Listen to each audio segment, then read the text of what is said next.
Une femme de ménage s'occupe d'un pianiste de renommée mondiale qui perd la mobilité de ses mains. Elle a fait ce pour quoi les autres ne sont pas restés, le découvrir. Après avoir donné un concert de piano magistral dans un amphithéâtre dominicain, Leonidas Casimiro de Los Santos a ajusté son casque et a démarré la Ducati Panigale CTO 4SP2, une œuvre d'ingénierie qui rugissait comme un lion au réveil le bruit du moteur réverbérant. Parmi les pierres anciennes de l'amphithéâtre, mêlées à la brise salée qui apportait l'arôme de l'océan Atlantique tout au long de son parcours, les vues panoramiques sur l'océan Atlantique se dévoilent devant lui dans toute leur splendeur. Dès les premiers tronçons de la route, la mer semblait comme un liquide miroir qui reflétait les dernières tonalités chaudes du coucher de soleil, une étendue infinie qui embrassait l'horizon de son immensité. Le vrai se révèle comme le parfum qui remplit l'air sans être vu. L'éternel réside dans la lumière qui éclaire le paysage de l'existence. Plus au-delà de l'instant fugace, il a accéléré, laissant la Ducati dévorer la route sinueuse sans pouvoir faire taire dans son esprit les paroles de sa fiancée, Corallina Oredabez. Comment tu nous demandes de nous marier, de te donner des enfants? Ne voyez-vous pas que je décolle dans ma carrière de mannequin parce qu'il n'y a aucune femme plus belle que moi nulle part? Regardez-moi, je suis une déesse. Le tendre teint de sa fiancée continuait de résonner en lui. Rivalisant presque avec le rugissement de la moto, Leonidas serra les dents, ses mains fermes sur le guidon de Corallina, avec sa beauté irréfutable, était l'amour de sa vie, pouvait la convaincre d'un mariage destiné à concevoir une progéniture. Distrait par l'écho du sien, Leonidas ne remarqua pas un petit rocher posé sur l'asphalte, à peine visible sous la lumière dorée du crépuscule. La roue avant a heurté l'obstacle et la moto, la Ducati Panigale, a perdu de la traction. En un instant, le monde parut s'arrêter. Quinto 4SP2 a dérapé sur le côté, le jetant en l'air comme une poupée vent, a frappé son visage alors que son corps tournait dans le vide, il a instinctivement étendu ses mains pour amortir la chute, un réflexe qui protégerait son visage et son torse, mais qui concentrerait toute la force de l'impact sur ses poignets et ses doigts. Lorsqu'il toucha le sol, une explosion de douleur le parcourut, ainsi que ses bras. Un feu qui semblait allumer chaque joint de l'intérieur roulait à travers le sol, s'écrasant sur un lit de feuilles sèches et de terre compactée qui amortissait le coup. La moto. Au lieu de cela, il a dérapé encore plusieurs mètres jusqu'à ce qu'il s'arrête contre la barrière métallique de la route. Le rugissement du moteur s'éteignit, laissant un silence étrange interrompu seulement par le bruit lointain des vagues frappant les rochers. Tout devient noir. L'homme qui est au bord de la mort apprend que la vie est un prêt de courte durée. Seulement au bord de la mort, Précipice comprend que vivre, ce n'est pas posséder le temps mais le transformer en sang.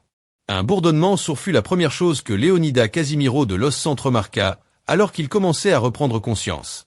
Un léger arôme antiseptique et le son rythmé d'une machine surveillant son pouls remplissait l'air. Il ouvrit lentement les yeux. La lumière, le blanc de l'hôpital, l'a aveuglé un instant. Au fur et à mesure que sa vision s'ajustait, il vit le plafond impeccable et les rideaux bleu clair qui entouraient son lit. Le poids de la réalité lui tomba dessus et il essaya de bouger ses mains, mais une douleur lancinante l'en empêcha. Il baissa les yeux et les vit enveloppés dans des attelles rigides, reposant sur des coussinets destinés à immobiliser les mouvements. Au bord de son champ de vision attira son attention. Corallina Oredabez était là, sa fiancée assise les jambes croisées sur une chaise en plastique, vêtue d'une robe de créateur parfaitement taillée. Son téléphone reposa enfin sur ses genoux. « Réveillez-vous », dit sa voix remplie d'un ton mêlant soulagement et exaspération. Leonidas essaya de parler, mais sa gorge était sèche, il ne pouvait émettre qu'un léger grognement.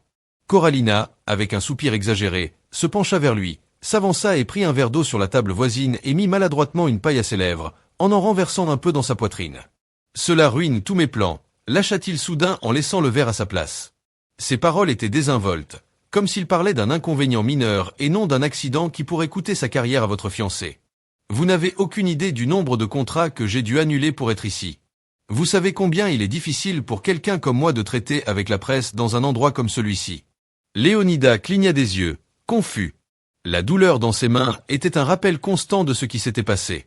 Mais les mots de Corallina frappèrent d'une manière différente. Plus profondément, il essaya de bouger les lèvres, de poser une question, n'importe quoi, mais elle continua. « Et maintenant tu vas être comme ça pour toujours ?» demanda-t-elle en désignant ses mains avec un signe de tête comme s'il s'agissait d'un accessoire défectueux. « Car laissez-moi vous le dire, un pianiste aux mains inutiles, il faudra payer les meilleurs spécialistes. » Le bourdonnement dans les oreilles revint avec plus de force, non pas à cause de l'impact physique, mais à cause de l'incrédulité qu'il ressentait à ses paroles. Leonidas ferma les yeux un instant, essayant de contrôler la marée d'émotions qui menaçait de déborder.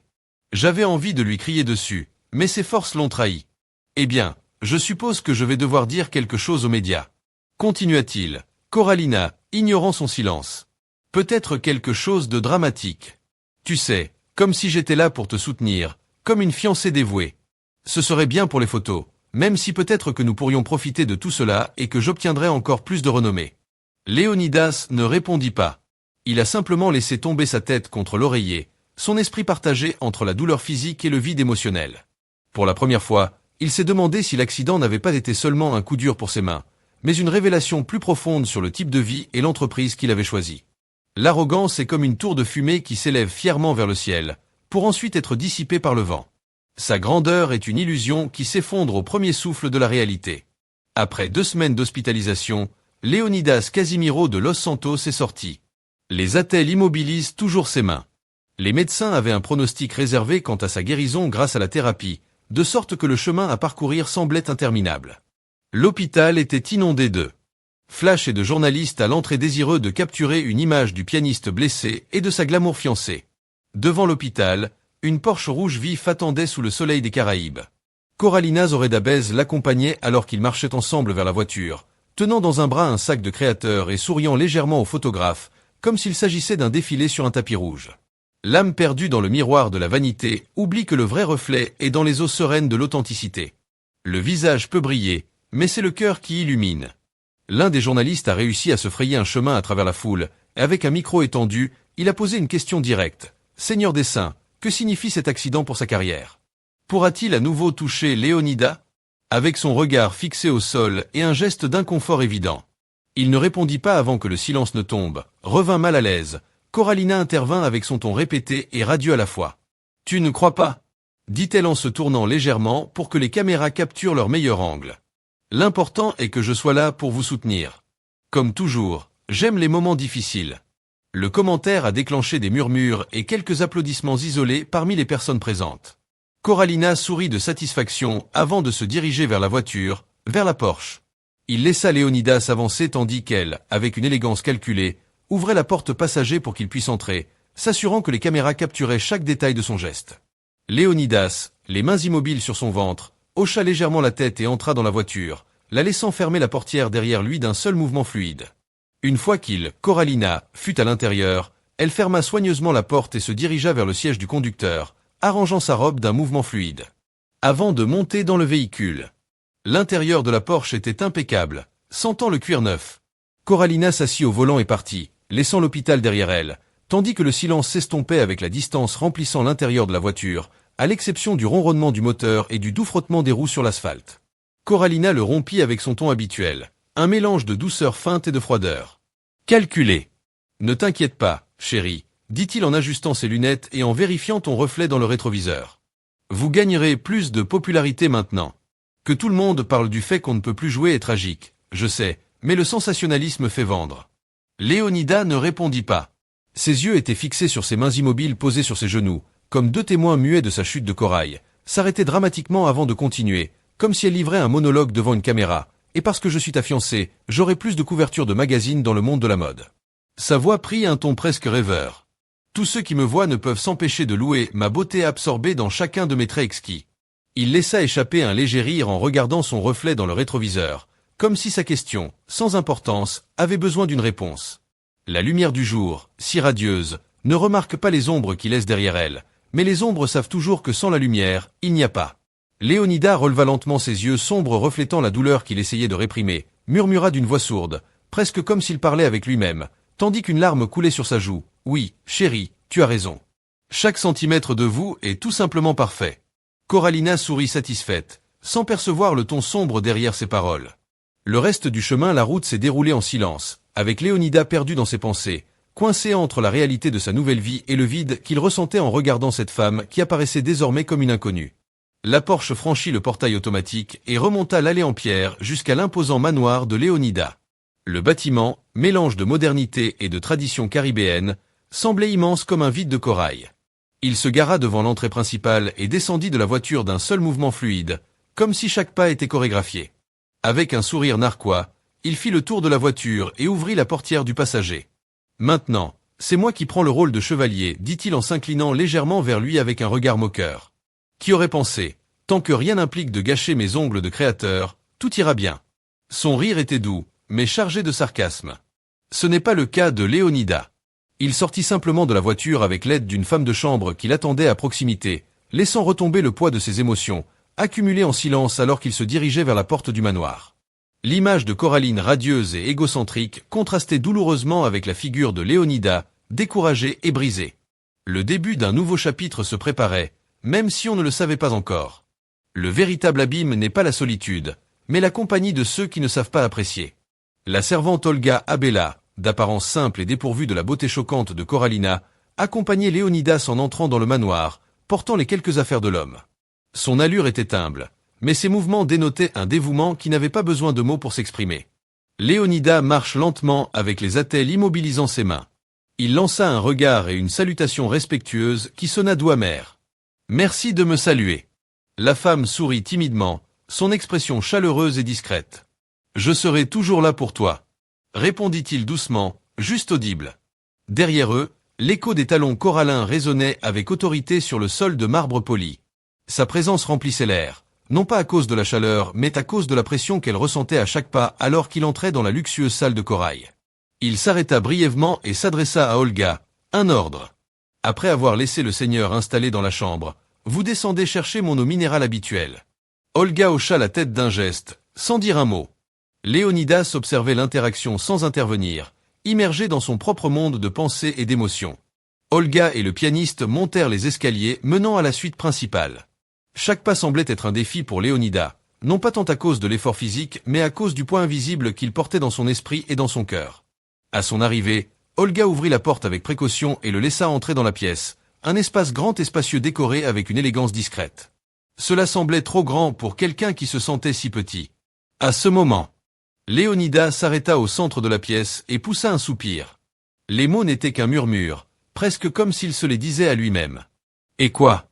Je le ferai maintenant si je ne peux pas faire entendre une voix de l'autre côté de la pièce, timide mais douce, qui résonnait doucement comme une caresse inattendue. » Olga commanda avec soin certaines affaires de Léonidas. Il s'arrêta et ferma la porte du placard. Elle se tourna délicatement vers lui et, avec un léger mouvement de tête, elle le regarda directement pour la première fois. « Je serai tes mains, Seigneur. » Des mots simples, mais chargés de sens. Ils flottaient dans les airs comme une promesse silencieuse. Léonidas leva les yeux, rencontrant un regard qui, contrairement à tant d'autres qui l'entouraient, ne cherchait pas à briller par vanité mais à illuminer par empathie. La valeur d'une âme ne se mesure pas par les apparences, mais par sa capacité à être présente dans la souffrance d'autrui. La grandeur d'une vie réside dans le fait d'être utile, pas dans le fait d'être admiré. Léonidas, encore surpris par la douceur des paroles d'Olga, la regardait avec incrédulité, la voix brisée par la tristesse et une pointe de scepticisme. Il a rompu le silence. « C'est ironique ce que tu dis, » murmura-t-il. « Comment pourrais-tu être mes mains, même si tu le voulais ?» Son regard tomba sur les attelles qui immobilisent vos doigts, comme s'il s'agissait de chaînes incassables. Olga resta un moment immobile, comme si elle réfléchissait à la réponse. Ses mains qui tenaient maintenant soigneusement une chemise nouvellement commandée tremblèrent légèrement avant de la mettre dans un tiroir. « Peut-être parce que je sais ce que signifie perdre quelque chose que l'on aime, » dit-il d'un ton comme s'il confessait un secret. Il fit une pause, étudiant sa réaction avant de continuer. « Quand j'étais enfant, je jouais du piano. Je n'étais pas aussi talentueux que vous, monsieur, mais je l'aimais. Chaque note faisait partie de moi. » Léonidas la regardait avec attention, son scepticisme commençant à céder la place à une véritable curiosité. Quelque chose dans l'honnêteté de sa voix le captura, comme si ces mots venaient d'un endroit qu'il connaissait très bien. « Pourquoi l'as-tu quitté ?» demanda-t-il sans pouvoir l'éviter. Olga eut un petit sourire plein de tristesse. Ses yeux restèrent un instant perdus, comme s'il cherchait quelque chose. « Dans mon passé, les parents étaient des immigrants. Ils ont travaillé dur pour que je puisse étudier la musique. Ils m'ont même acheté un vieux piano désaccordé, mais pour moi c'était un trésor. Il aimait chaque clé. » Il s'arrêta brièvement, comme si les mots étaient difficiles à comprendre. « Mais quand ils sont morts, j'ai dû tout quitter. La vie ne m'a pas donné d'autre choix et je me suis consacré au service des autres, comme dans son manoir. » Elle leva les yeux et le regarda directement avec un mélange de fierté et de mélancolie. « Pourtant la musique ne m'a jamais quitté. Chaque fois que je vois un piano, j'ai l'impression qu'une partie de moi appartient toujours à ce monde.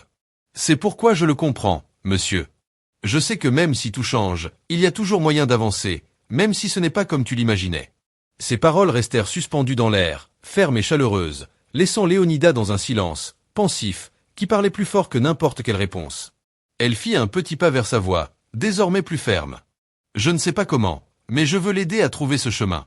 Même si je n'ai pas les mêmes capacités, je peux apprendre, tu peux m'apprendre et je peux être tes mains. Jusqu'à ce que Léonidas observe ses émotions contradictoires, une fois de plus, l'étincelle de quelque chose comme Esperanza essayait de s'allumer en lui, mais le poids de sa douleur le maintenait captif. C'est l'espérance qui plante des jardins dans les déserts du cœur. Même si le sol semble aride, ses racines invisibles trouvent au plus profond de elle la force de la vie. Je ne sais pas si je peux le faire, avoua-t-il finalement Léonidas, sa voix à peine audible. C'est bien, dit monsieur Olga avec une douceur qui lui rappelait le toucher d'une clé tenue en l'air. Non, vous devez le savoir maintenant. Je serai là jusqu'à ce que vous le découvriez. Le silence fut brusquement interrompu par le cri de la fiancée, dont la voix résonnait depuis la pièce majestueuse, coupant l'instant comme un couteau. Gars, où est mon eau minérale? Viens maintenant. La servante baissa les yeux et laissa échapper un soupir presque imperceptible avant de répondre doucement. Avec votre permission, monsieur, dit-il. S'éloigner vers la porte d'un pas léger mais ferme, s'offrir comme les mains d'un autre, c'est semer l'espoir dans un champ aride, confiant que même si les fleurs, quel que soit le temps qu'elles mettent à germer, la terre n'oubliera jamais la graine. Quelques minutes plus tard, Olga faisait le service d'eau de la salle de corail, ajustait une paire de boucles d'oreilles devant un grand miroir, sa silhouette parfaite se détachant sous une robe moulante. Il t'a fallu tout un monde, Olga, dit Corallina en tendant dédaigneusement la main pour prendre l'eau. Elle en but une petite gorgée et posa la bouteille sur la table la plus proche avant de se tourner vers la servante avec un sourire plein de condescendance. Je dois sortir, m'attendre, un sponsor n'aura même pas besoin de faire un casting. Tu connais ma beauté. Ouvrez toutes les portes. Olga hocha la tête, gardant le silence. Mais Corallina n'avait pas fini. Tu sais, si tu avais ma beauté, tu n'aurais pas les ennuis dans lesquels je vais te mettre. J'ai besoin que tu en prennes soin. Mon fiancé fit une pause dramatique, mesurant chaque mot avec un air insouciant. Je veux dire l'aider dans la salle de bain de toutes les manières. Vous comprenez.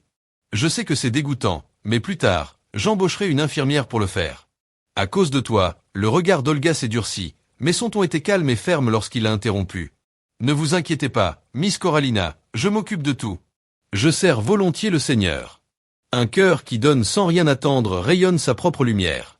Mais celui qui aime la balance en main, calculant ce qu'il reçoit, perd son âme à l'ombre de son égoïsme. Corallina l'observa avec un sourcil, se releva comme si elle ne parvenait pas à croire ce qu'elle venait d'entendre, puis laissa échapper un rire doux, presque moqueur. « C'est ce que tu dis maintenant ?» murmura-t-il en prenant son sac de créateur chez Sia, à proximité. « Attendons. Quelques jours plus tard, ou mieux encore une semaine, je te verrai me supplier de trouver une assistante ou une infirmière pour mon fiancé. Le beignet ne sera pas un travail, mais quand je dois utiliser l'inodoro sans attendre une réponse du corail, ses talons sont sortis en claquant sur le marbre pendant qu'elle disparaissait par la porte. D'entrée. Olga la regardait silencieusement alors qu'il s'éloignait. Son visage était un mélange de calme et de détermination, car ses pensées étaient concentrées sur une seule chose, montrer que Corallina avait tort. La bonté est une fenêtre ouverte sur l'âme, laissant entrer la lumière sans se demander qui en a besoin. L'amour conditionnel est une porte fermée qu'il n'ouvre qu'au son d'un compliment. Un peu plus tard, Olga se trouvait devant la porte de la chambre de Léonidas, ses jointures effleurant doucement sa voix calme, brisant le silence du couloir. « Monsieur, vous avez besoin de quelque chose. » De l'intérieur. Entendit la voix de Léonidas, elle-même étouffée et hésitante à dire la vérité. Oui, il y a eu une pause avant de continuer. Dit à Corallina de venir. Olga hésita, sentant un nœud dans sa poitrine. L'estomac répondit enfin, sa fiancée n'est pas là, monsieur. Il a dit qu'il avait un engagement professionnel. Le silence qui suivit fut dense, comme si le poids des paroles d'Olga tombait sur eux deux. De l'intérieur, aucune réponse ne venait, seulement un vide qui semblait s'allonger. Essayant d'apaiser la tension, Olga continua avec douceur. Ta fiancée m'a laissé le soin de tout ce dont tu as besoin. S'il vous plaît, dites-moi comment je peux l'aider. Plus de silence. Olga baissa les yeux, cherchant les mots justes pour insister. Il rassembla son courage et demanda à nouveau. Puis-je entrer, monsieur? Cette fois, une voix brisée, à peine un murmure venant de l'autre côté, répondit. Olga poussa prudemment la porte et entra. La pièce était sombre, à l'exception de la lumière chaude d'une lampe à côté du lit. Léonidas était assis sur une chaise à côté d'une petite table, le visage partiellement couvert d'ombre, les mains toujours enveloppées d'attelles et de bandages. Il reposait mollement sur ses cuisses. Il évitait de la regarder directement, tandis qu'il parlait avec une difficulté évidente. « Je dois utiliser les toilettes. » Il déglutit, les yeux fixés sur le sol. « Et ces mains inutiles ne me servent à rien, à rien. » Olga sentit un nœud dans sa poitrine et s'approcha lentement, se penchant devant lui. Il lui prit doucement les mains enveloppées de bandages, la tenant avec une tendresse qui semblait défier la dureté du moment. « Monsieur, vos mains sont toujours merveilleuses, qu'elles aient ou non toutes les fonctionnalités d'avant. » Il leva les yeux, cherchant ses yeux. « Nous ne cessons pas d'aimer les gens ou nos organes seuls parce qu'ils présentent des déficiences ou ne satisfont pas toutes nos attentes. » Ça contredit quoi? L'amour, et encore plus l'amour de soi. Léonidas releva la tête, les yeux brillants d'embarras, mais non plus à cause de la situation, mais à cause de la manière dont il avait évoqué ses propres mains, celles qui avaient autrefois donné vie à la musique. Sans rien dire de plus, Olga se leva et se dirigea vers une petite étagère de la pièce où elle prit une paire de gants jetables. Il les plaça soigneusement, tout en parlant d'un ton bas mais plein de sérénité. « Je vous accompagnerai, monsieur. Vous n'en avez pas. Vous n'avez à vous soucier de rien, je suis là pour vous aider. » Léon hocha légèrement la tête, ses épaules se détendant avec une infinie douceur. Olga l'aida à se lever et à se diriger vers la salle de bain attenante. Une fois sur place, il se plaça à côté de lui. Il déboucla calmement et soigneusement sa ceinture, son pantalon et ses sous-vêtements. Elle évitait de le regarder directement, non par gêne mais par respect, essayant de préserver sa dignité à tout moment. « Vous pouvez vous asseoir, monsieur, » dit-il doucement tout en l'aidant à s'installer sur les toilettes. « Appelle-moi quand tu seras prêt. Je serai entre tes mains à partir de maintenant. » Olga recula d'un pas et quitta la salle de bain en fermant calmement la porte avec précaution pour lui laisser de l'espace. Il resta juste debout dehors, les yeux baissés mais avec une posture ferme qui reflétait sa détermination. Bien que discrète, sa présence traduisait une disponibilité immédiate à aider dès qu'il, l'âme qui sert sans répulsion, en aurait besoin.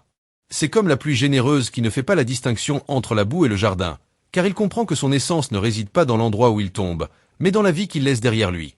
Quelques jours s'étaient écoulés depuis qu'Olga avait commencé à s'occuper de Léonidas. La relation entre eux avait changé presque imperceptiblement, comme l'écho d'une mélodie qui se réentend après un long moment de silence. Cet après-midi-là, tandis que les derniers rayons du soleil teintaient le manoir de tons dorés, le piano à queue semblait attendre immobile, comme un morceau oublié de la chambre magnifique. Dans chaque note qui naît de l'âme se cache un pont, un lien invisible qui unit ce que les mots ne peuvent pas. Comme Léonidas parvenait à le dire, il était assis dans le salon, le regard fixé sur l'instrument qui avait été sa vie. Même si ses mains étaient toujours immobilisées, ses yeux semblaient caresser les touches à distance, comme s'il essayait de se souvenir de quelque chose qu'il ne pouvait pas toucher.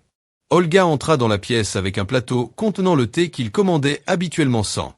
Cependant, après avoir remarqué où était dirigé son regard, il s'arrêta, laissant le plateau sur la table. Attentivement, « Monsieur aimerait entendre une performance de piano à vivo ?» demanda doucement. Suivant la direction de ses yeux, Léonidas poussa un long soupir épuisé. En direct. Comment il a répondu? Avec un ton mêlé d'amertume et de résignation. Je ne peux pas jouer de ce piano. C'est aussi mort que mes mains, Olgalo. Il avait l'air ému mais ferme. Il fit un pas vers l'instrument. Monsieur, je lui ai dit que ça pouvait être ses mains. Vous ne vous en souvenez pas? Il fit une pause, mesurant ses mots. S'il te plaît, apprends-moi. Peut-être que je me souviens un peu de ce que j'ai appris quand j'étais enfant. Peut-être qu'ensemble nous pourrons redonner un peu de vie à cet honorable piano. Il leva les yeux surpris. Il avait oublié ces mots prononcés il y a quelques jours. Son regard dur s'adoucit d'abord lorsqu'il vit la détermination dans les yeux d'Olga. « Toi devant ce piano ?» demanda-t-elle avec une pointe d'incrédulité. « Oui, monsieur, je ne pense pas que le P ne s'en souciera pas si mes notes ne le sont pas. Ils sont si gentils. » Léonidas resta silencieux un instant, comme après avoir évalué ses paroles. Il désigna finalement le banc du piano d'un léger mouvement de tête. « Asseyez-vous, voyons de quoi vous vous souvenez. » Olga obéit. Le cœur battant dans sa poitrine, ses mains tremblaient lorsqu'il les posait sur les clés. Il ferma les yeux un instant, cherchant une place au milieu de l'oubli, et commença à jouer une gamme de do majeur. Les notes semblaient claires mais rigides, comme si elles étaient piégées par la timidité. Encore une fois, ordonna Léonidas en se penchant en avant, mais pas comme s'il suivait un manuel. Faites-le comme si vous racontiez une histoire. Chaque note doit dire quelque chose. Elle hocha la tête et le dit. Il a réessayé. Les notes coulaient un peu plus doucement, même si elles gagnaient encore en profondeur. Léonidas secoua la tête et, adoucissant son ton, ajouta « Olga ferme les yeux. Laissez vos mains parler pour vous. Rappelez-vous ce que c'était que d'être assis devant un piano quand vous étiez enfant. Ne pensez pas à la technique, pensez à ce que vous avez ressenti. » Elle ferma les yeux pendant qu'il le lui disait. Demanda-t-il, dans le silence qui suivit, ses doigts commencèrent à bouger plus librement. Les notes qu'il jouait n'étaient plus une gamme, mais quelque chose de différent, une mélodie simple, mais chargée d'émotion. C'était comme si la musique avait attendu en elle tout ce temps, endormie, pour se réveiller à ce moment-là. Léonidas la regardait avec un étonnement croissant. Sa voix. Elle était plus douce cette fois, presque dans un murmure. Ce n'est pas quelque chose qu'on apprend dans l'enfance. D'où tu l'as eu? Olga ouvrit les yeux, surprise par ce que je venais de jouer.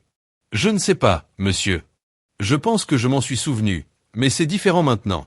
C'est comme si mon cœur murmurait des émotions à travers mes yeux. Léonidas, les doigts appuyés sur le dossier de sa chaise, le regard fixé sur ses mains. Olga, toujours tremblante sur les touches.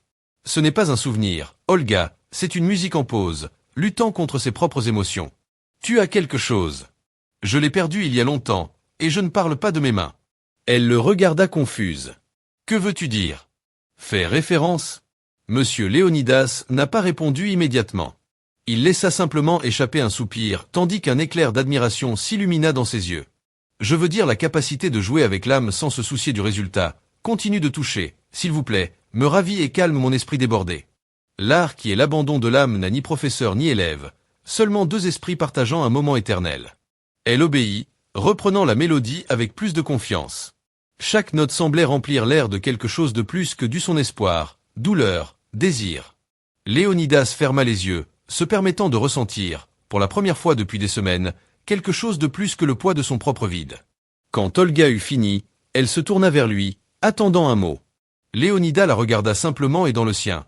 Un petit sourire à peine perceptible apparut sur mon visage. Olga, aujourd'hui tu m'as donné bien plus que ce que je pouvais t'apprendre. Il s'arrêta, les yeux brillants d'un mélange de gratitude et de ce qui semblait être de la tendresse. Merci. Elle lui rendit un sourire timide, mais ses paroles étaient fermes. Je ne pouvais pas le dire. Merci, monsieur. Je lui ai dit que ce seraient ses mains. Je tiens juste ma promesse. Et avec ces mots, dans cette pièce baignée par la lumière du soir, le piano est redevenu plus qu'un simple meuble, un pont entre deux âmes cherchant à se guérir mutuellement. La musique n'a pas besoin de mains parfaites, mais d'âmes qui savent. Avant de quitter la pièce cet après-midi-là, Olga dit à Léonidas, « Monsieur, je me souviens de ceci, les blessures, elles n'enlèvent pas toujours ce que nous sommes. Parfois, ils nous révèlent ce que nous ignorions avoir. » La fin d'une autre journée approchait. L'après-midi s'est déroulé en silence dans l'imposant manoir, et dans la salle de bain principale une scène délicate a pris forme. Olga, elle était agenouillée à côté de la baignoire en marbre, aidant Léonidas avec un respect absolu. Elle avait rempli l'eau d'huiles essentielles qui dégageaient un arôme relaxant pour le groupe et se penchait maintenant avec précaution vers lui, évitant tout contact visuel qui pourrait le mettre mal à l'aise. Léonidas, les mains immobilisées et l'expression résignée, restait assis à l'intérieur de la baignoire, son torse se reflétant dans la surface de l'eau chaude, tandis qu'Olga, avec des mouvements mesurés et doux. Il appliquait le savon sur une éponge. Ses paroles brisèrent le silence. « Ce soir, je veux que tu joues du piano pour moi, Olga. » Elle leva les yeux, surprise du ton direct de sa demande. Ses yeux montraient un mélange de surprise et de « je doute ce soir, monsieur. » Répéta-t-il à voix basse, revenant se concentrer sur ses devoirs. Mais à ce moment-là, il est possible que sa fiancée soit à la maison, et je ne sais pas si elle aime ça comme servante. Léonidas l'interrompit d'un ton ferme, mais pas brusque. Je pense qu'il sera présent à un événement jusque tard dans la journée, quelque chose comme ça, m'a-t-il dit. Il fit une pause, laissant échapper un léger soupir. Finalement, votre avis n'a pas d'importance. Elle n'aime pas ces interprétations. Elle préfère d'autres instruments. Olga hocha la tête en inclinant légèrement la tête. Ses mains continuaient à travailler avec précision, essuyant soigneusement ses bras pour ne pas le blesser. Après un moment de silence, répondit avec un ton doux et respectueux. « Bien sûr, monsieur. Après vous avoir servi le dîner, je vous attendrai dans la salle de piano. » Léonidas l'observait d'un air pensif, comme s'il rêvait intérieurement d'autre chose. Finit-il par parler, brisant le silence devenu inconfortable. « J'ai une meilleure idée, Olga. Pourquoi je ne m'accompagnerai pas au dîner? Peut-être que je dois presque toujours manger seule. » Elle s'arrêta un instant, surprise, puis lui fit un petit sourire chaleureux. « Ce sera un honneur. » Sir fit une pause, retournant à sa tâche tout en versant du shampoing dans ses mains. « Mais pour l'instant veillons à ce que tu sois très propre, » dit-il avec un léger sourire aux lèvres, « pour que ton esprit soit également très heureux. » L'eau coulait doucement pendant qu'Olga travaillait avec son éponge, ses mouvements constants et délicats évitant toute trace d'inconfort. Léonidas ferma les yeux, se permettant, pendant un bref instant, de profiter du calme et de la chaleur qu'apportait la présence d'Olga, comme si ses soins physiques, quelque chose de plus profond, commençait également à guérir entre deux cœurs qui n'avaient pas besoin de pont visible. Le courant de l'âme s'est circulé là où il est nécessaire. Quelques heures plus tard, le dîner était prêt dans la salle à manger principale de la mansion. Une lampe en cristal éclairait la table d'une lueur chaleureuse. Olga, il est arrivé à l'heure, poussant un chariot de service recouvert d'une nappe blanche. Impeccable, la femme de chambre a mis la table devant les Léonidas, a placé la vaisselle, il a ajusté la serviette en lin et s'est assuré que tout était à sa place, avant de regarder l'homme assis au bout de la table. Léonidas vêtu d'une chemise légère qu'Olga lui avait donnée. Il l'a aidé à se situer. Il la regarda en silence. « Monsieur, tout est prêt », a-t-il dit avec un léger sourire, en prenant du recul. Il n'a pas répondu immédiatement. Il hocha simplement la tête vers la chaise devant lui. « Asseyez-vous, Olga. Nous avions convenu que ce soir, nous dînions ensemble. » Non, elle sourit timidement, le rougissement apparaissant sur ses joues. Il hocha la tête avec un petit geste et prenait soigneusement son siège à côté de lui. Pendant un moment, le silence a rempli l'espace, mais ce n'était pas inconfortable. C'est le genre de silence qui précède quelque chose de significatif. Léonidas a pris un moment. Il a pris une gorgée d'eau avant de parler à Olga, tenant délicatement le verre pour lui. Son regard se fixa sur la femme devant lui. Il a transmis un mélange de gratitude et d'étonnement. « Vous savez, Olga, cette table m'a toujours fait paraître trop grande. Je suppose que je n'ai jamais réalisé à quel point un dîner change quand il y a quelqu'un d'autre avec qui le partager. » Olga le regarda chaleureusement alors qu'elle ramassait doucement un petit morceau de saumon avec la fourchette, l'amant soigneusement à l'embouchure de Léonidas. Ses mains ont travaillé avec une précision et une tendresse qui ont transformé un acte de routine dans quelque chose de presque cérémonial. « Les grandes tables semblent toujours vides, monsieur, mais ce n'est pas à cause de leur taille, c'est parce qu'il y a un manque de cœur sincère prêt à remplir l'espace entre Léonides. » Délice et plat. Il inclina légèrement la tête, impressionné par sa réponse. Ils ont commencé à manger, et la conversation a coulé avec un naturel qui a surpris les deux.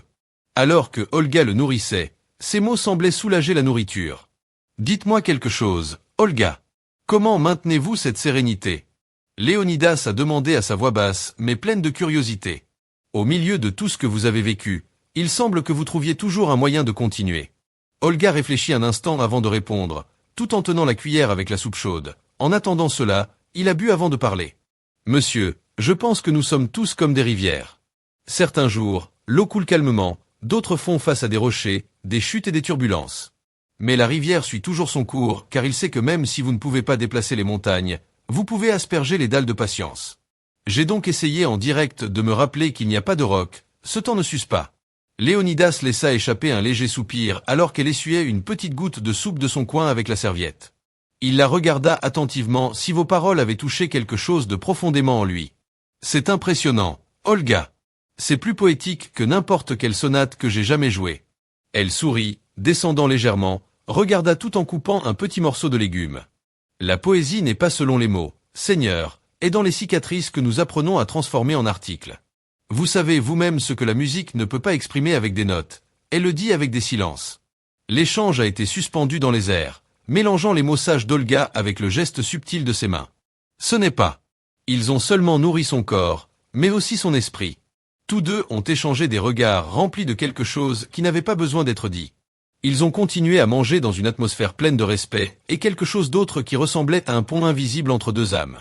Quand ils ont fini le dîner, Olga a pris le plateau du chariot pour commencer à servir le dessert. Cependant, le son des talons faisant écho dans le couloir a interrompu l'immobilité de la scène. La porte de la salle à manger s'est ouverte, a frappé et il y avait de la Coraline avec une robe rouge serrée qui a accentué sa silhouette parfaite, comme un modèle statue habitué à louer pour ses caractéristiques incroyables.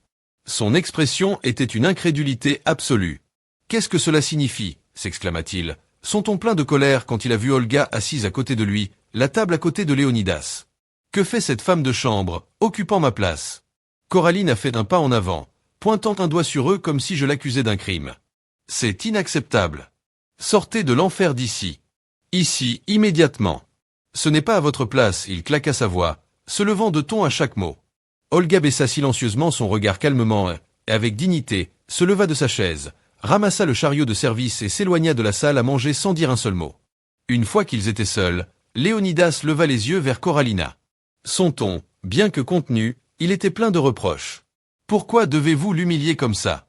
Il a dit avec un soupçon d'incrédulité. « Elle ne prend soin que de moi. Ce que vous devriez faire. » Léonidas a pris l'air, fermant les yeux un instant, comme s'il essayait de contenir une avalanche d'émotions. Puis il leva les yeux vers Corallina. Son regard fatigué, mais sa voix ferme mais douce a résonné avec une intensité qui remplissait tous les coins de la pièce. Salle à manger. La perfection qu'Corail a commencé à s'arrêter pour choisir soigneusement ses mots, n'est pas dans un visage ou un corps, aussi beau. La perfection est un mot opportun, une main étendue lorsque quelqu'un tombe, un geste qui est né sans s'attendre. Applaudissement a fait une pause, son regard perçant l'arrogance de Corallina. Vous parlez d'amour comme si c'était quelque chose qui peut être mesuré dans les contrats de louanges ou les couvertures de magazines, mais l'amour des coraux n'est pas démontré par des mots ou dans des promesses qui brillent sous les flashs. L'amour est révélé dans les jours difficiles, dans ce que vous faites quand personne ne vous voit, et ce que j'ai observé. Corallina, après l'accident, me dit plus sur vous que vous ne l'auriez jamais dit. Même le silence est tombé comme un poids sur la salle des corails, visiblement surpris par la profondeur de ses paroles. Mais Léonidas n'a laissé aucune place pour elle. Il a interrompu. L'over Corallina ne reste pas seul au temps de la gloire, mais soit également disposé à partager le fardeau. Et si c'est trop pour vous, alors ne parlons pas d'amour. Appelez cela la commodité, l'intérêt, quoi que ce soit d'autre, mais ne vous inquiétez pas en l'appelant l'amour. Corallina laissa échapper un rire froid et mordant alors que ses yeux clignotaient avec un mélange de colère et de mépris. Il se rapprocha d'elle, Léonidas croisant les bras et le regardant comme s'il était une figure qui venait de perdre toute sa valeur. Pensez-vous vraiment que vous pouvez me donner des leçons sur l'amour ? A-t-il demandé. Son ton acide, le bord d'un poignard. Vous, Léonidas, le prodigieux pianiste, l'homme qui a vécu vos mains sur le piano et maintenant, vous ne pouvez même pas tenir un verre par vous-même. Tu sais ce que je vois. Quand je te regarde. Il s'arrêta de façon spectaculaire, s'assurant que ses mots se collaient profondément.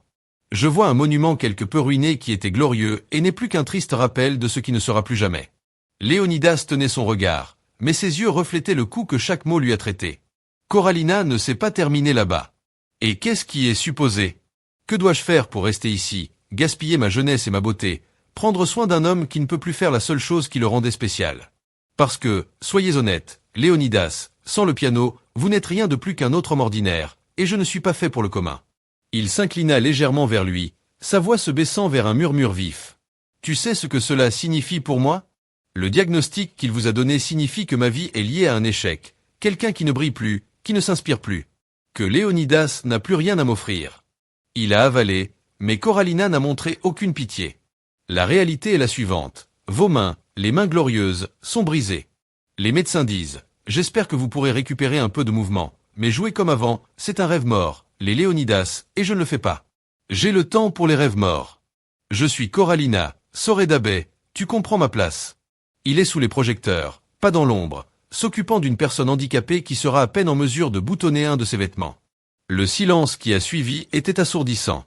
Corallina le regarda avec ses bras toujours croisés, comme s'il avait déchargé toute la vérité qu'il avait accumulée depuis l'accident. Mais Léonidas, bien que son visage ait montré une douleur évidente, ne détournait pas d'elle. L'amour n'est pas mesuré dans les jours ensoleillés, mais dans la capacité de se soutenir mutuellement dans les tempêtes de soudain, un son indubitable. Les notes d'une performance de piano fluide impeccable ont rempli la pièce. Rempli d'émotions et de technique était un morceau que Léonidas connaissait mieux que tout autre, celui qu'il avait lui-même composé il y a des années, inspiré par un amour qu'il considérait alors éternel envers sa fiancée. Le son de chaque clé semblait vibrer avec une précision et une sensibilité presque surhumaine. Coraline ouvrit les yeux sauvagement, tournant la tête vers la porte de la salle à manger qui a conduit au salon principal. Son visage, pour la première fois, était dépourvu d'arrogance et plein de perplexité. « Cela doit être un enregistrement !» s'exclama presque en criant alors qu'il prenait un pas en arrière, comme si le son que je l'aurais poussé moi-même. « Ce n'est pas réel. C'est impossible, Léonidas. Qu'est-ce que c'est une blague ?» Ses paroles sont sorties cassées alors qu'il a souligné la direction à partir de laquelle les notes sont venues. « Vous seul connaissez ce score. C'est celui que tu m'as touché quand tu m'as proposé. Vous seul l'avez touché. Alors, qui est au piano ?» Léonidas, qui avait été immobile, leva lentement la tête. Son cœur, haletante, avec une force incontrôlée, le savait. Je sentais que ce ne pouvait être personne d'autre que Olga. Mais cette pièce était non seulement extrêmement technique, mais a été imprégnée de nuances que lui seul connaissait. Olga ne devrait pas être en mesure de l'interpréter comme ceci, pas avec ce niveau de perfection corallienne. Faites un pas vers la porte de la salle à manger, ses talons cliquant contre le marbre alors que les notes du piano atteignirent un point culminant chargé, l'excitation. Il s'arrêta à mi-chemin, se tournant vers Léonidas avec incrédulité. Dites-moi, c'est un enregistrement de Léonidas. Dites-moi, c'est l'une de vos blagues étranges. Sa voix insiste, brisée entre la peur et la rage. Ça ne peut pas être elle. Cette femme de chambre ne peut pas jouer comme ça. C'est impossible. Léonidas, incapable de contenir sa propre curiosité, il se redressa de sa chaise, ses attelles suspendues comme un rappel muet de sa limitation, mais ses jambes étaient fermes. Il se dirigea vers le salon avec des marches déterminées, bien que son esprit semblait accablé par un poids invisible, la nécessité de confirmer ce que son cœur. J'ai senti ce qui le conduisait réellement. Olga était assise au piano, son dos droit, ses doigts se déplaçant avec une grâce impressionnante sur les clés. Devant elle, une feuille de musique ouvrait ses pages, montrant la complexité de la pièce qu'il jouait. Ses yeux étaient fixés sur les notes, les suivant avec une concentration absolue. Il semblait presque impossible pour quiconque n'était pas un musicien professionnel d'exécuter un travail aussi complexe avec une telle précision. Mais il y avait Olga, guidée par le journal, comme s'il y avait trouvé une connexion qui allait au-delà de la simple compréhension technique. Coralina a pris du recul, plaçant une main sur sa poitrine. Son visage était un mélange d'étonnement et de perplexité. Non, il ne peut pas être marmonné comme les notes finales de la pièce. Ils ont résonné suspendus dans les airs, comme s'ils refusaient de mourir. Olga bougea lentement les yeux, levant les yeux vers Léonidas. Ses mains tremblaient sur ses mains les clés, comme si l'émotion de ce qu'elle venait de faire l'atteignait soudainement. En effet, Olga a poursuivi son discours d'une voix ferme qui a résonné avec la force de sa détermination, tandis que Léonidas écoutait en silence complet, fixant la scène qui se déroulait, développée devant lui. Mademoiselle Coralina, croyez-vous que monsieur Léonidas se termine avec le bandage qui couvre ses mains et succombe avec la paralysie de ses ligaments, a déclaré Olga un ton clair et plein d'autorité morale. Pensez-vous que le diagnostic médical peut vraiment détruire la carrière d'un homme aussi distingué simplement parce qu'il n'a pas la mobilité de ses mains? Regardez-moi maintenant. Je suis ses mains. Il m'a appris quelque chose qui m'ont fait me souvenir de mes leçons d'enfance, celles que mes parents avaient réalisées avec des difficultés financées au cours de ces années d'or. Mais je pense qu'ici, le seul être avec un handicapé d'âme est le vôtre. Coralina renifla d'un son qui remplissait la pièce comme un tonnerre. Comment osez-vous? Olga a cassé avec un mélange de rage et d'incrédulité. Cependant, il n'a pas hésité. Il a fait un pas en avant alors que ses paroles coulaient avec la force d'une vérité. C'est que je ne pouvais pas rester silencieux. Je sais que je n'ai pas le droit d'intervenir, non sans faire mon. Je suis en charge dans cette maison, mais ma dignité humaine ne me permet pas d'ignorer. Combien les insultes envers moi se sont-elles produites? Je m'en fiche. En fin de compte, je ne suis pas un artiste renommé, seulement une femme de chambre domestique qui est chargée de la nettoyer promise dans les toilettes pour s'assurer qu'elle est propre, baignée, impeccable, même pour lui assister lorsque son métabolisme s'accélère et je l'entends me dire « Je viens, je le ferai à nouveau », dans son pantalon, pose, avec les yeux avec un état d'excitation, et nous avons ridiculisé dans le milieu de la maladie.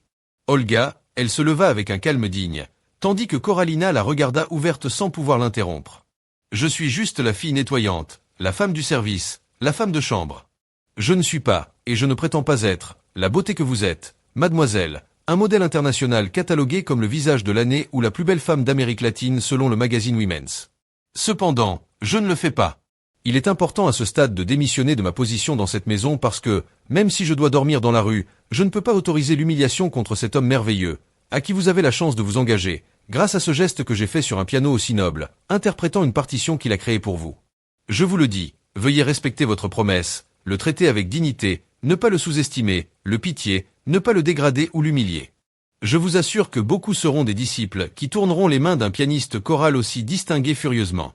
Il a ouvert la bouche pour lancer une autre attaque, mais avant qu'il ne puisse parler, Léonidas s'est entretenu avec une expression rayonnant de résolution calme et de corail, a déclaré sa voix ferme, comme le coup d'un marteau dans l'air. Qui va dormir dans la rue? Tu le seras. Vous sortez de ce manoir et de ma vie immédiatement. Je ne pense pas que vous soyez si célèbre. À partir de maintenant, lorsque vous n'avez plus la référence de mon nom pour augmenter votre carrière de mannequin, le modèle a pris du recul, les yeux brûlants par incrédulité. Comment pouvez-vous penser à me faire ça? Cria-t-il, son ton s'élevant plusieurs huitièmes par indignation, et encore moins devant une femme de chambre. Léonidas ne le fait pas. Il a détourné les yeux, a fait un pas vers Olga, ses yeux brillants avec une clarté que cette femme de chambre ne s'était pas montrée depuis des mois, a-t-il dit d'une voix douce mais pleine de poids. Il a joué la partition de son propre mariage. Eh bien, maintenant c'est elle que j'ai envie de me marier. Et avec l'étonnement de Coralina et Olga également, Léonidas s'agenouilla maladroitement avec ses mains encore immobilisées dans les attelles. Olga, avec des larmes tombant librement sur ses joues, elle prit ses mains bandées dans les siennes avec un tremblement qui ne pouvait pas être caché. « Monsieur. Ne dites pas ça, murmura-t-elle entre les sanglots, tandis que ses doigts caressaient les bandages avec un mélange de tendresse et d'étonnement. Je ne suis pas digne de quelque chose d'aussi génial. Vous êtes plus que digne. Léonidas, répondit à peine sa voix. Vous êtes qui m'a montré ce que signifie être vraiment aimé, et j'ai remarqué dans vos yeux que vous m'aimez aussi. Corallina rora, en rage, il serra les dents et se tourna sur ses talons, se dirigeant vers la porte avec une dignité simulée. Je vais rassembler mes affaires. Je pars ici. Il claqua alors que sa voix était perdue dans l'écho de la pièce. Lorsque la porte s'est finalement fermée derrière Corallina, Léonidas et Olga sont restés en silence. Leurs regards se rencontrent au milieu d'une pièce pleine de musique, d'amour et d'un nouvel espoir qui est né parmi eux. 1 an plus tard, le manoir était vêtu de blanc pour célébrer le mariage de Léonidas et Olga, l'intime mais plein d'émotions. Il a rassemblé les amis les plus proches de Léonidas et certains collègues qui, après son accident, étaient devenus des admirateurs ferventes de sa force. Olga, vêtue d'une robe en dentelle simple mais élégante, se dirigea vers l'autel jusqu'au rythme d'une mélodie que Léonidas avait composée secrètement pour elle. Lorsque le moment est venu d'échanger des vœux, Léonidas a surpris tout le monde en s'asseyant devant le piano, un geste que personne ne s'attendait. Avec des gants spéciaux conçus pour protéger leurs mains, toujours en récupération, jouait une pièce courte mais émotionnelle qu'il avait préparée avec le dévouement pendant des semaines d'efforts. Ses doigts, maintenant avec une certaine mobilité grâce à des mois de thérapie, se sont intensivement déplacés avec prudence sur les clés. Bien que les notes n'étaient pas parfaites et que ses mains tremblaient légèrement, le message était indubitable. La musique n'était pas là, a disparu. J'étais toujours en vie, alimenté par l'amour, la foi et l'espoir qui partageait maintenant avec Olga. Les larmes coulaient sur le visage de la mariée pendant que Léonidas jouait. Quand il a fini, il s'est levé avec des efforts et l'a regardé directement dans les yeux. Olga, tu es le miracle que Dieu m'a envoyé pour me montrer que les plus belles notes ne viennent pas des mains mais du cœur. Je vous promets que même si mes mains ne sont pas les mêmes, elles ne s'arrêteront jamais. Te tenir. Olga a pris les mains de Léonidas dans les siennes, s'est déplacée, et je promets que tant que vous trouverez de la musique dans votre cœur, je serai vos mains quand vous en aurez besoin, vos ailes quand vous ne pouvez pas voler, et votre maison lorsque vous aurez besoin de repos. Le baiser qui a scellé leurs vœux s'est accompagné d'applaudissements chaleureux de ceux présents à ce moment. Porteurs les limitations physiques ou les obstacles qui pourraient survenir à l'avenir avaient trouvé quelque chose de plus fort que n'importe quelle adversité. Une foi incassable, un espoir partagé et un amour qui résonnait comme le plus sublime des symphonies. Chers auditeurs, chaque fois que vous commentez, vous partagez et vous aimez chaque histoire, vous l'aidez à être nourri d'un chien abandonné dans la rue. Laissez-nous votre hache pour vous envoyer un câlin et une salutation personnalisée. Et maintenant, assurez-vous de regarder cette histoire. Sanaro était son travail. Révéler son secret n'était pas dans le contrat.